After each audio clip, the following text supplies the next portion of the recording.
देखिए, हम थोड़ा सा, एक तो क्लासों में अभी इन दिनों में काफी विघ्न लगा, गैप्स काफी क्रिएट हो गए और शादी ब्याहों का माहौल भी था। अब वो सभी लगभग 1 महीने के लिए तो बंद हो ही गया है, जैसा कि आप सबको पता है। और अब मैं चाहता हूँ कि लेवल 2 खत्म करके, षोडश वर्ग और षडबल खत्म करके, फिर 20-25 कुंडलियों का अपन विवेचन करें, जिसमें लेवल 1 और लेवल 2 में जो भी हमने अध्ययन किया है उसको स्थापित करें, उसका आउटकम निकालें और हम ये बताने का प्रयास करें कि दरअसल में कुंडली क्या कहती है। और मैं समझता हूँ कि इतना हम अब योग हो चुके हैं, इतनी योग्यता हमने पा ली है कि हम ये कर सकते हैं। तो इसी परिप्रेक्ष्य में गोचर पे अपनी बात हो रही थी और गोचर पे काफी कुछ चीजें डिस्कस हो चुकी थी, है ना, किस तरह से गोचर को विवेचन किया जाता है। उसमें वेद और प्रतिवेद और एक वाम वेद का एक विषय रहता है जो गोचर में देखना चाहिए। मैंने आपको गोचर पढ़ाते वक्त ये स्पष्ट किया कि सर्वप्रथम कुंडली का विवेचन करके आप ये तय करेंगे कि आपके कौन से ग्रह या भावेश वो है योगकारी है, यानी कौन से ग्रह आपके योगकारी हैं, कौन से ग्रह आपके लिए शुभ हैं, कौन से ग्रह मारक हैं, है ना, पापी हैं। उसमें भी आप लग्नेश को शुभतम मानकर उसका विश्लेषण करेंगे, योगकारी ग्रहों का करेंगे। तो मैंने आपको बताया कि आपका लग्नेश गोचरवश कहीं पे भी जाता है तो वह शुभ उत्पन्न करने की कोशिश करता है अपने सामर्थ्य के अनुसार। तो गोचर का जो सामान्य लोग लगाते हैं उससे थोड़ा हमको ऊपर की बात करनी है कि गोचर में कोई ग्रह किस प्रकार जा रहा है, वह है क्या, जन्म कुंडली में वो है क्या, उसकी स्ट्रेंथ क्या है, वो शुभ करता है या पाप करता है, ये मैंने आपको बताया। साथ ही मैंने आपको उसके विवेचन में ये भी बताया कि गोचर कौन कौन से देखने चाहिए, कि आपको तन का यानी कि व्यक्ति विशेष के शारीरिक स्थितियों का देखना है तो आपको लगन से देखना है, आपको मन की, चंद्रमा के यानी मन से संबंधित कार्यों की, या ऐसे कार्य जो मनोचित हैं जिससे मन प्रसन्न होता है, या जिनकी व्यक्ति चाहत रखता है, जिनका मनोरथ रखता है, वह चंद्रमा से देखने हैं आपको। राजकीय लाभ, मान सम्मान, यश प्रतिष्ठा, आत्मिक विश्वास, उच्चता, प्रमोदता, पदोन्नति इत्यादि वगैरह आपको देखनी है तो आपको सूर्य से देखना है। और ग्रह से गोचर उसको बल दे रहा है या उसको हानि कर रहा है, वह भी आप ग्रह से ग्रह का देख सकते हैं। और अंततः मैंने बताया था कि दशानाथ से जो गोचर है दशानाथ को किस प्रकार प्रभावित कर रहा है, कि दशानाथ को वो फेवर कर रहा है या उसको अनफेवर कर रहा है। वह तो 5 गोचर का मैंने आपको विवेचन किया और पांचों लगा के स्थापित करके देखना चाहिए। मैंने गोचर के सुदर्शन की भी बात की कि सुदर्शन कैसे लगाया जाता है, तो जब मैं एक्चुअल क्लासेस होगी तो उसमें आपको सुदर्शन स्थापित करके बताऊंगा कि सुदर्शन किस प्रकार से बनाएंगे हम, है ना। सुदर्शन चक्र गोचर का किस प्रकार बनाना है वो भी मैंने आपको बताया। तो गोचर से संबंधित लेवल 2 पे जितनी बातें होनी चाहिए, फिर मैंने आपको 7.5 भी बताई, मैंने आपको मूर्ति विचार भी बताया, और शनि का ही मूर्ति विचार नहीं, सभी ग्रहों का आपको मूर्ति विचार करना चाहिए, वह भी मैंने आपको बताया। साथ ही सूर्य के गोचर का प्रभाव किस प्रकार उत्पन्न होता है वह भी मैंने आपको बताया। फिर मैंने आपको नक्षत्र सप्तशलाका में का निर्माण किस प्रकार किया जाता है, और उसमें अगर वेद है सप्तशलाका में, अगर वेद है जन्म नक्षत्र का, अगर वेद होता है या वह नक्षत्रों का वेद होता है जो जन्म में है आपके पाप ग्रहों से, तो वह पीड़ाकारी होता है। चाहे शुभ ग्रहों से हो तो वह भी पीड़ा होता है लेकिन वह कम होता है, पर वेद नुकसान ही करता है। स्पेशली सप्तशलाका में, सर्वोदय चक्र में अलग बात है, वहां शुभ का प्रभाव होता है तो शुभ होता है, पाप का होता है तो पाप होता है। सर्वतोभद्र चक्र अगले क्लास में अगले लेवल पे लेंगे। फिर मैंने आपको प्रश्न शास्त्र में थोड़ा बहुत गोचर कैसे लगाया जाता है वह भी आपको बताया। तो मैंने बहुत सारी चीजें जो इनिशियल लेवल पे गोचर के प्रति आपके मन में उत्साह पैदा जो करेंगी, वो सब चीजें मैंने आपको बताने का प्रयास किया। साथ ही मैंने आपको लता विचार भी बताया कि लता कैसी होती है, पूर्वलता और पश्चिमलता क्या होती है, और वो किस प्रकार ग्रह मारते हैं, किस नक्षत्र में मारते हैं, वह भी मैंने आपको स्पष्ट किया। तो गोचर पे फिर मैंने आपको ये भी बताया कि गोचर का विश्लेषण संपूर्ण कुंडली का जिस प्रकार करते हैं, वह सब पैरामीटर लगा के करना चाहिए। कोई भी चीज, कोई भी वह अनछुआ नहीं है, बल्कि गोचर जो है कुंडली से भी ज्यादा प्रभाव उत्पन्न करता है, क्योंकि उसमें हमको अष्टक वर्ग भी लगाना है, उसके में हमको कोई भी चीज नहीं भूल सकते, कोई भी चीज। तो गोचर के विवेचन में ग्रह की संपूर्ण स्थिति का विवेचन आपको करना ही चाहिए। उसमें मैंने ये बताया कि ग्रह गोचरवश जा रहा है, वो कितना भी खराब है, अगर शुभ दृष्ट हो जाता है तो वह शुभता को प्राप्त होता है, पाप दृष्ट होने के बाद शुभ ग्रह भी पाप को प्राप्त होता है। सौराशि का ग्रह या उच्च का ग्रह खराब जाने पर भी शुभ करता है, और शुभ ग्रह नीच का या शत्रु राशि में नीच का चला जाए तो वह हानि करता है ना। तो वह भी मैंने आपको बताया है। इसी प्रकार गोचर में ग्रह के बल के आधार पर बताया, और मैंने ये भी बताया आपको कि अष्टक वर्ग शुद्धि गोचर से ज्यादा बलवान है। गोचर वर्ष ग्रह कितना भी खराब जा रहा हो, अगर उसने स्वयं के अष्टक वर्ग में अच्छे बिंदु दे रखे उस राशि में, तो उस स्वयं ग्रह का वह गोचर उत्तम जाएगा, चाहे वह खराब जा रहा हो। इस प्रकार हमने गणना की, वह खराब भावों से जा रहा हो, लेकिन उस भाव में उस ग्रह ने अच्छे बिंदु दिए हुए हैं, यानी 4 से ज्यादा दिए हुए हैं, तो वह अच्छा करेगा, और जितने ज्यादा उतने अच्छा करेगा। सर्वाष्टक वर्ग में अगर कोई भाव बहुत सारे बिंदु लेके बैठा है, तो हर ग्रह जब भी उससे गोचर करेगा उसको लाभ ही देगा। 28 बिंदु से ज्यादा है तो वह लाभ ही देगा। जिस प्रकार हम बहुत सारे बड़े बड़े लोगों कुंडलियां देखते हैं कि किसी के केंद्र त्रिकोण के अंदर बहुत सारे ग्रह जो है ना पॉइंट होते हैं, है ना, कई जैसे 40 पॉइंट लेके बैठे हैं, कई 41 लेके। एक कुंडली में एक जगह मैं देख रहा था, राहुल गांधी के 41 बिंदु हैं लाभ भाव में। ऐसे बहुत सारी हैं, वो व्यक्ति विशेष की क्या बात करें।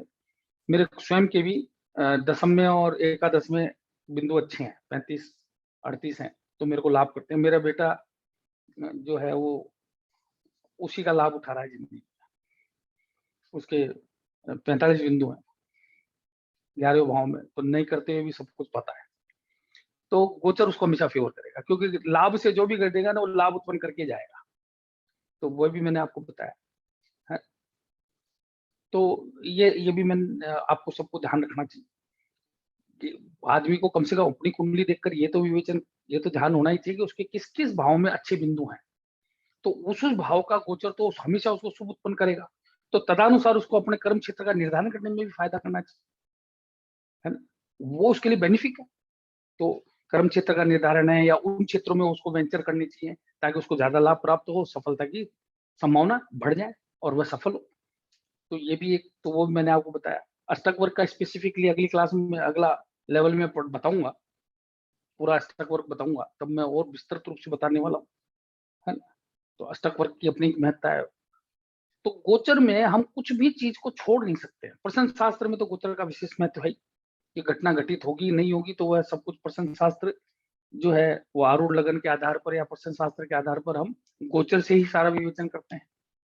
अगर गोचर फेवर कर रहा है तो घटना होती है, गोचर फेवर कर रहा है तो घटना नहीं होती है। तो प्रश्न शास्त्र पे जब हम विस्तृत विवरण करेंगे, तो विभिन्न प्रकार से आरूढ़ कैसे लगाया जाता है, प्रश्न शास्त्र में कैसे उनका रिजल्ट निकलता है, वो सब हम देखेंगे। तो वो भी मैंने आपको बताया। तो गोचर दशा और गोचर ही परिणाम कब घटित होगा वह इंडिकेट करते हैं, और उन दोनों को साथ मिलाकर ही हम पिन पॉइंट प्रिसाइज प्रिडिक्शन कर सकते हैं, है ना। उसमें धीरे धीरे पारंगतता आती है, धीरे धीरे आदमी उसमें सफलता प्राप्त करता है, और वो प्रकृति में आ जाता है। जब प्रकृति में आएगी ना कोई चीज, व्यक्ति की आदत में आएगी, तब जाके वह परिणाम देती है। तो जैसा मैं आपको कह रहा हूं कि हर व्यक्ति को सुबह सबसे पहले जो गोचर है वो कम से कम और कुछ नहीं तो अपनी कुंडली पे लगा के देखे, है ना। फिर उनके हिसाब से दिन भर में क्या घटनाएं हुई, उनके हिसाब से एनालिसिस करे, तो आपको पता चलेगा। चंद्रमा तो दैनिक प्रभावी कर रहा है, मासिक प्रभाव वाले कौन है, सालाना कौन करते हैं, और उससे भी दीर्घ कौन कर रहे हैं। फिर उसमें आप धीरे धीरे नक्षत्र नक्षत्र जब चेंज होता है, नक्षत्र गोचर की भी बात करेंगे तो वह भी आपको फल देगा। तो जैसे मैंने आपको बताया था जन्म संपत्ति विपत्ति, उस कड़ी को भी आप बना के रख लीजिए, और आप देखिए कि आपके संपत्ति में से मान लीजिए आपका लग्नेश जा रहा है तो उसने आपको क्या लाभ दिए, चंद्रमा जा रहा है तो उसने क्या लाभ दिए, मंगल गया तो उसने क्या लाभ दिए, है ना। तो वह भी बात, इसी जन्म संपत्ति की बात आती है जो थोड़ी गोचर से अलग हटके है। मैं आपको एक बात बताना, बहुत विलक्षण बात है, वो आज ही मेरे मन मस्तिष्क में आई थी सुबह, कि हम जानते हैं कि 27 नक्षत्र है और सबके नक्षत्रों के चरणों के हिसाब से नामाक्षर तय है। जैसे मेष राशि में अश्विनी पहला नक्षत्र है, और चूचे चोला, ली लू ले लो, ए ई उ ए ओ, और यही क्रम चलता है रेवती तक, है ना? अब आप देखिए ये भी एक प्रिडिक्शन का विलक्षण योग हो सकता है कि आपने जन्म संपत्ति विपत्ति के आधार पर अपने नक्षत्र तय किए और उनके आगे उनके जो नामाक्षर ने ये लिख लिए। अब समझ रहे हो, जैसे मेष राशि को ले लेता हूं, अब जन्म में मेष में पहला अश्वनी, तो अश्वनी में क्या है, अश्वनी के 4 चरण, तो चू चे चोला, तो वो लिख लिया आपने। फिर ली लू ले लो बढ़नी में, तो वह आपका संपत्ति में है, तो ली लू ले लो वो बढ़नी में आया। तो आप ये नोट करो कि भाई ये ली लू ले लो से संबंधित जो व्यक्ति हैं, क्या इनसे मेरे को जिंदगी में कुछ प्राप्त हुआ, या इन्होंने मेरे को कैसे फैसिलिटेट किया, या कैसे इनसे मेरे को लाभ हुआ। इस तरह से ये नौ के आगे आप नामाक्षर लिख दो। जन्म के आपके 3 नक्षत्र हो गए, जन्म संपत्ति विपत्ति के 3 हो गए ना, 3 की सीरीज बन जाएगी, और उनके आगे वो नाम वो अक्षर लिख दो आप। चूचे चोला ली लू ले लो, ए ई हुए हो, वावी हुए हो, है ना, डाडी डूडे डो कैकी कुके को, वो सारे लिख दो आप। तो आप देखिएगा कि आपके पास एक रेडी रिकनर हो गया, और आप खट से देखते हो तो अच्छा मेरा ये है, तो मेरे यार ये उमेश सेठी ओ का मतलब हो गया वृषभ राशि, ये मेरे विपत्त में आता है, तो यार इससे तो दूर रहना चाहिए, ये विपत्त पैदा करेगा, या सतर्क रहना चाहिए। आपको खट से पता चलेगा। आपने देखा यार मेरे संपत्ति में आता है, तो यार मेरे को इनसे इंटीमेसी बढ़ानी चाहिए। तो आप एक, अब आप ऑटोमेटिक प्रिडिक्शन में चले जाओ। कैसे कि रोज अगर अखबार पढ़ोगे तो आपको वो बताएगा कि आज चंद्रमा, जैसे आज का चंद्रमा है, आज चंद्रमा जो है भंडी में आ गए, है ना। अब भंडी के अक्षर आपने देखे ले ली लू ले लो, है ना। तो आपने देखो कि भाई मेरा चंद्रमा, आज का चंद्रमा कहाँ जा रहा है, और वो लैली लूलू से संबंधित व्यक्ति जो मेरे संपत्ति में आ रहे हैं, तो उनमें से किससे मेरे को ऐसा लाभ प्राप्त हुआ, या मेरे को सुबह ये प्रोग्रामिंग करना चाहिए कि यार ये लोग मेरे लाभदायक है, तो ऐसे नाम के लोगों को मैं मिलूं। समझ रहे हो ना मैं कहना चाह रहा हूँ, वो ऐसे आप पूरी कुंडली में हर ग्रह को स्थापित कर सकते हो। तो ये चीज नवमांश में भी देख सकते हो। अब नवमांश जैसे कलत्र है, कलत्र भाव है, नवमांश जो है पत्नी का भाव है। अब पत्नी जो नवमांश का लगन है वो आपकी पत्नी का लगन है, तो आप देखो वो भी कोरिलेट करता है, वह भी कोरिलेट करता है। मैंने एक छोटा सा आज एक याद आया, तो अब मेरा जो नवमांश है ना वो कर्क का है, और कर्क के जो अक्षर है वो है ही हुए हो, है ना, है ही हुए हो, डाडी डूडे डो। तो मेरी वाइफ का नाम है से, अब देखो, अब मैं क्या कहना चाह रहा हूँ, शायद आप पकड़ पा रहे होंगे। तो आप ये भी एक, मैं आपको एक बता रहा हूँ कि भाई आपके लिए कौन-कौन से अक्षर लाभदायक हैं। अब यहाँ अक्षर का मतलब नहीं है, अब अक्षर आते ही आपको नक्षत्र याद आएगा, नक्षत्र आते ही आपको राशि याद आएगी, राशि आते ही तो भाव याद आएगा, भाव आएगा तो आपको पूरे संबंध स्थापित होते चले जाएंगे। तो इसको भी आप लगा के देखो।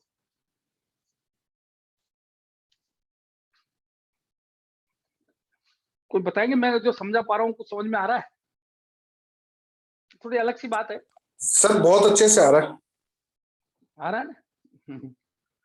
तो अब ऐसे ही पूरी अंश जो षोडश वर्ग की कुंडलियां है, अंशांश है, जितनी भी षोडश वर्ग कुंडली, उनमें आप देख सकते हो। अब जैसे कर्म, कर्म की बात करें, दशमांश देखा, और कर्म के लिए लोग दशमांश देखते हैं, बिल्कुल सही बात है। आजीविका के लिए भी दशमांश देखते हैं, वो थोड़ा गलत है। आजीविका के लिए देशकांड देखना चाहिए, देशकांड भी देखना चाहिए, बल्कि प्राथमिकता देशकांड की रहती है। चलो वो षोडश वर्ग में बताऊंगा। तो आप देखोगे अब ऐसे अब खोजोगे ना, तो आपको बहुत मजा आएगा। आप एक एक चीज को स्थापित करोगे, आपको बहुत मजा आएगा। तो आप क्या, ये मैं कुछ अलग सी चीज बोल रहा हूँ थोड़ा, ये मैं शायद, कपिल जी समझ में आ रहा है मैं क्या कहना चाह रहा हूँ? सर अच्छे से समझ में आ रहा है। इसको क्या दैनिक जीवन में स्थापित करने में बहुत मदद मिलेगी। अभी आप बोल रहे थे तो मैं सोच में ही पड़ गया कि इन नाम के अक्षर के लोगों से मेरी बनती नहीं है, तो मैं सोचने लगा इनके कौन सी नक्षत्र है। हाँ, ये तो एक मिनट पानी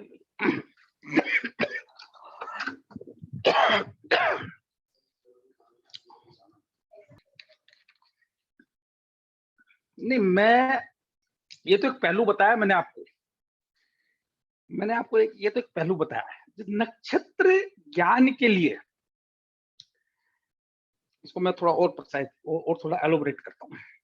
जैसे मेरा 159 राशियां मैंने लिखी, भाई ये मेरे शुभ को उत्पन्न करेगी और शुभ प्रारब्ध उत्पन्न करेगी, ये नियम है ना। तो मैंने, मान लीजिए मैं मेष लगन ही लेता हूँ, तो मेष के अंदर मैंने देखा भाई मेरी मेष में लगन कितने डिग्री का है, तो नक्षत्र का नाम आ जाएगा, भाई ये नक्षत्र मेरा। अब उस नक्षत्र का नामाक्षर कौन सा है, भाई उसके 4 नाम आ जाएंगे ना। अगर आप चरण पे भी जाओगे तो स्पेसिफिक वो अक्षर आ जाएगा।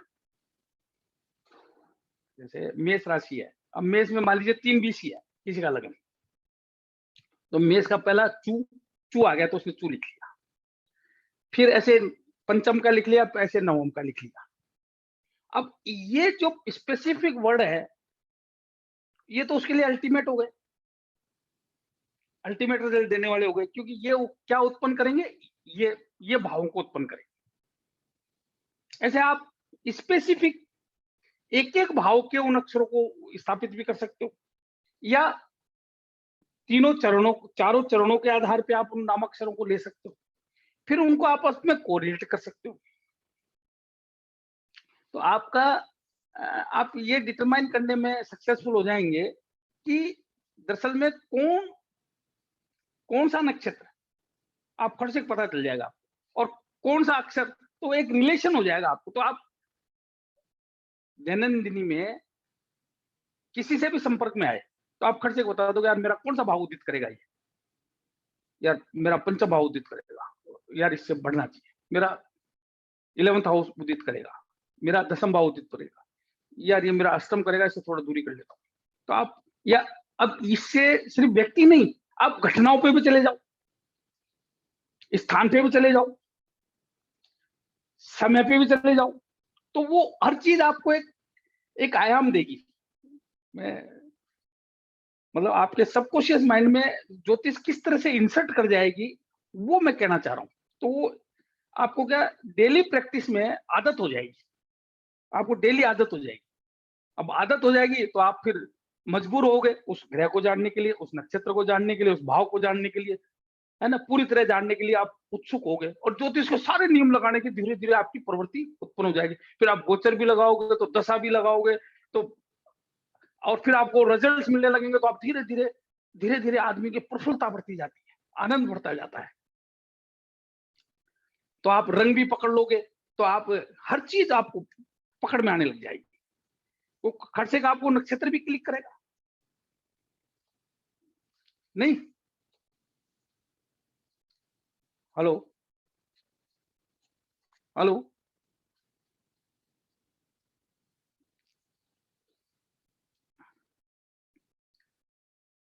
हाँ हाँ पंकज जी, कुछ समझ में आया ये? जी सर, जी सर, बिल्कुल आ रहा है। आ रहा है ना? बिल्कुल। अब ये इससे क्या होगा, मतलब धीरे धीरे हम अपने आप को सिंक्रोनाइज करेंगे कि मैं एक रिसेप्टर बनूंगा, मैं एक एक्सेप्टर एंड रिसेप्टर बनूंगा। किसका? ब्रह्मांड की जो करोड़ों प्रकार की एनर्जी जो मेरे को नहीं दिखती है, जो मेरे अंदर आना चाहती है, लेकिन मैं उस लायक नहीं, क्यों मैंने उसके वो दरवाजे, वो रोम चित्र नहीं खुले, पर वो मेरे अंदर आना चाहती है। और मेरे अंदर जो पंच तत्व विराजमान है, मन बुद्धि अहंकार के साथ, अहंकार शब्द हटा दीजिए, वो अहंकार पढ़ना है अपन को, वी आर ए ज्योतिषी। अहंकार शब्द नहीं पढ़ना है, हर आदमी अहंकार लिखता है, अहंकार है नो मीनिंग।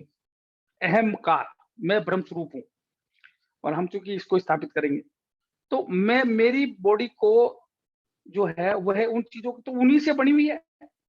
तो मैं इस तरह से अपने आप को डेवलप कर दूं कि मैं एक रिसिप्टर हो जाऊं, अपने आप को उसमें असिमुलेट कर दूं और वो उनको अपने अंदर असिमुलेट कर आने दूं, तो मेरे को ऑटो मोड पे ज्योतिष आने लग जाएगी,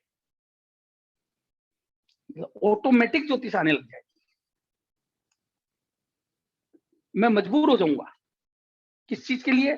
सब चीजों को जानने के लिए। कोई भी घटना हुई, कोई भी बात हुई, कोई भी व्यक्ति मिला, कोई भी घटना हुई, कोई भी चीज हुई, तो यार कौन सा नक्षत्र हुआ, खट आपको इंटीमेट हो जाएगा, है ना? आपको आनंद आएगा। मैंने थोड़ा आपको गाइड लाइन दी है, आप जब करोगे आपको बहुत आनंद आएगा, बहुत ही आनंद आएगा। कि आज मेरे को खाने में मूली मिली, तो मूली मगा, और मूली का मेरे को बहुत स्वाद आया, बहुत अच्छी मूली मिली, है ना, तो मगा। अब मगा मान लीजिए मेरे संपत्ति में बैठता है, तो मेरे को मूली खाने से आनंद हुआ होगा, लाभ भी हुआ होगा। अब मैंने आज मेरा जो नक्षत्र है, मैं वो खाने खा रहा हूँ जो मेरे विपत्त में है, वो चीजें को इंटेक कर रहा हूँ जो मेरे विपत्त में है, तो मेरा को फायदा होगा, नुकसान होगा? बताइए आप। मैं वैसा रंग पहन रहा हूँ, वैसा आचरण कर रहा हूँ, तो मेरे को फायदे होंगे, नुकसान होंगे? तो हम एक चीज को डिटरमाइन कर सकते हैं। थोड़ा सा आप बताएंगे, आप मैं कुछ समझा पाया तो? हेलो हेलो हाँ जी Kapil ji, hello. Hello, yes sir. कुछ मैं कुछ समझा पाया इसको? मैं बहुत एलोबरेटली लूंगा, स्पेसिफिकली क्लास में बात करेंगे, और इसको बहुत पर एक ये मेरे विचार था आज दिन में, मैंने यार ये तो बहुत इजी वे है, ताकि मैं अपने आप को हर पल ज्योतिष से एसोसिएट रख सकता हूँ, हर पल। इससे सर अपन ये देख सकते हैं कि मतलब हर चीज में ज्योतिष खोज के कि ये अपने लिए फेवरेबल है, अनफेवरेबल है, सूट कर रही, मतलब करेगी या हेल्प करेगी, हाँ नहीं करेगी। Yes yes. फिर मैं जब ये देखूंगा कि मेरे लिए फेवरेबल है अनफेवरेबल है, तो फेवरेबल है तो किस लेवल की, और अनफेवरेबल है तो किस लेवल की, तो फिर मैं वो सारे पैरामीटर जो शुभ करता और पाप करता कि मैंने बताया, वो आपके दिमाग में घूमेंगे। फिर आप यह भी देखने की कोशिश करोगे कि वह अपना फल दे पाएगा कि नहीं दे पाएगा। फिर आप दशा भी देखोगे, वो आपके मन में क्या एक एक इंसेप्ट हो जाएगी चीज, एक दिमाग में चीज घुस गई ना, तो जरूर आप विवेचन करोगे। विवेचन करोगे तो आप मजबूर होगे पढ़ने के लिए। कोई चीज भूल भी गए तो चलो यार देख लेते हैं यार, और ये वो भी बताया था यार, वो चलो देख लेते, होगा ना ऐसा? मेरा आशय ये है कि आपकी सेल्फ टॉक हो गई एक तरह से। तो इसको आप लोग डालिएगा अपनी आदत में डालने की, और इस पे और रिसर्च कीजिएगा, और कार्य कीजिएगा। मैं भी कर रहा हूँ, आप भी देखिएगा। तो हमारे ज्योतिष, हमारे ऋषियों ने ऐसे नहीं बढ़ाई चीजें, इनका सबका बड़ा महत्व है, बहुत ज्यादा महत्व है, बहुत ज्यादा महत्व है। ठीक है ना। अब आगे चलते हैं। तो अपन ने बात करी गोचर की। गोचर में वेद एक शब्द आता है। सामान्यतः लोग जब गोचर देखते हैं तो वेद शब्द पे कोई विचार नहीं करते हैं, जो ठीक नहीं है। वेद हमको पता होने चाहिए। वेद का मतलब होता है कि कोई ग्रह अगर शुभ कर रहा है, देखिए मैंने आपको द्विग्रह गोचर भी समझा दिया था, मैंने मोस्ट प्रोबेबली ज्यादातर चीजें आपको क्लियर कर दी है। कुछ रह रही हैं तो मैं अगले लेवल में जब इसको बहुत ही बड़े लेवल पे लूंगा तो और मैं क्लियर करूंगा। द्विग्रह गोचर मेरा हो गया था। तो वेद, कोई ग्रह गोचरवश बहुत शुभ जा रहा है तो उसका कुछ ऐसी स्थितियां हमारे ऋषियों ने बताई है कि वहां पर गोचरवश कोई अन्य ग्रह उन स्थानों पर आकर उसका वेद कर सकता है, यानी कि उस शुभ फल देने की जो उसकी क्षमता है, जो ताकत है, उसको रोक देगा। जिस प्रकार मान लीजिए कोई पानी आ रहा है नल में और आप उसको बंद कर दो, अब पानी तो आ रहा है लेकिन बाहर आपको नहीं मिलेगा क्योंकि वह बंद हो गया। वेद का मतलब रुकावट। नहर चल रही है, आपने वहां उसको बंद कर दिया। कोई प्रकाश आ रहा है, उसकी जगह आपने उसको पैक कर दिया, तो अवरोध पैदा करना। इसका एक सामान्य नियम जो है वो यह है कि पिता पुत्र का और पुत्र पिता का वेद नहीं करता। जब भी वेद की बात करेंगे तो कोई भी ग्रह जिनमें पिता पुत्र का संबंध है वह आपस में वेद नहीं करते। और यह संबंध ज्योतिष शास्त्र में सिर्फ दो ही ग्रहों को प्राप्त है, सूर्य का पुत्र शनि और चंद्रमा का पुत्र बुध। समझ रहे हो ना। तो सूर्य शनि का वेद नहीं करेंगे, शनि सूर्य का वेद नहीं करेंगे, चंद्रमा बुध का वेद नहीं करेंगे और बुध चंद्रमा का वेद नहीं करेंगे। बाकी सभी ग्रह एक दूसरे का वेद करेंगे। ठीक है ना। वेद क्या है कि कोई भी ग्रह जो शुभ करता है या पाप करता है, अन्य ग्रह गोचरवश ऐसी स्थिति में आ जाए या उन भावों में आ जाए जिसका वर्णन हमारे ऋषियों ने किया है, तो वह उसके शुभ या अशुभ प्रभाव को रोक देते हैं।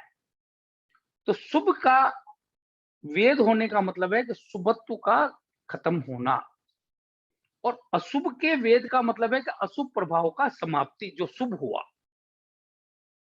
वेद को अगर मैं डिफाइन करूं तो शुभ का वेद अशुभ है और अशुभ का वेद शुभ है। ठीक है ना। यहां एक और विलक्षण बात है कि जब हम ग्रह का गोचर गिनते हैं तो मैंने आपको 5 प्रकार से बताया, चंद्रमा से भी, और शास्त्रों में चंद्रमा को ही प्राथमिकता दी है कि चंद्रमा मन सो जाता है शीत कार्य से चुत है हिमस्तु मनगु, ये कहकर चंद्रमा से ही गोचर को ज्यादा देखा जाता है।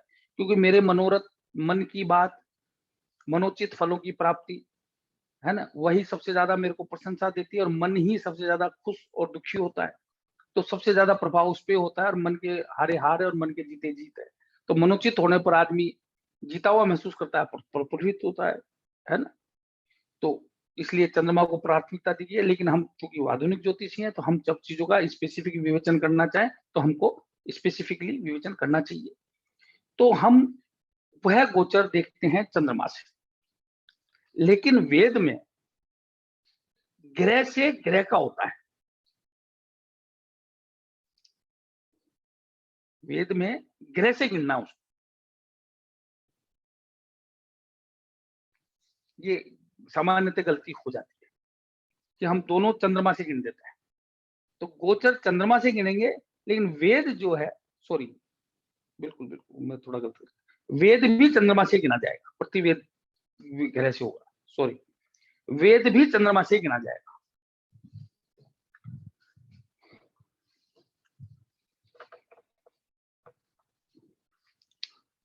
गोचर चंद्रमा से,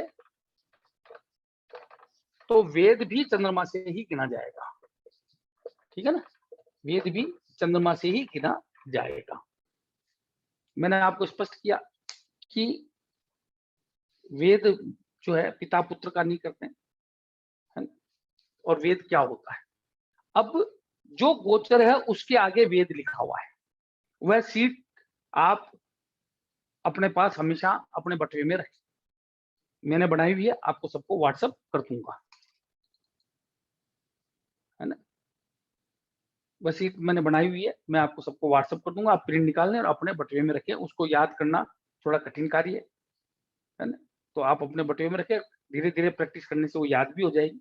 पर मेरे को अभी याद नहीं है, कुछ की याद है, जैसे सूर्य की है, चंद्रमा की है, बाकी और भी याद नहीं है। लेकिन आप उस शीट को जेब में रखें, तो आप उसका वेद को तुरंत कैलकुलेट कर लेंगे। तो वेद और प्रतिवेद दोनों की, यानी गोचर, वेद और प्रतिवेद, तीनों का मैंने बनाया हुआ है शीट, वो मैं आपको दे दूंगा, वो आप अपने पास हमेशा रखें, है ना? तो ये वेद हुआ, ये वेद हुआ, ठीक है ना? जैसे सूर्य का गोचर हम जानते हैं 3, 6, 10, 11 चंद्रमा से शुभ होता है, लगन से शुभ होता है, ग्रह से ग्रह का शुभ होता है। अब इसका वेद 9, 3, 12, 6, 4 और 7, 5, नहीं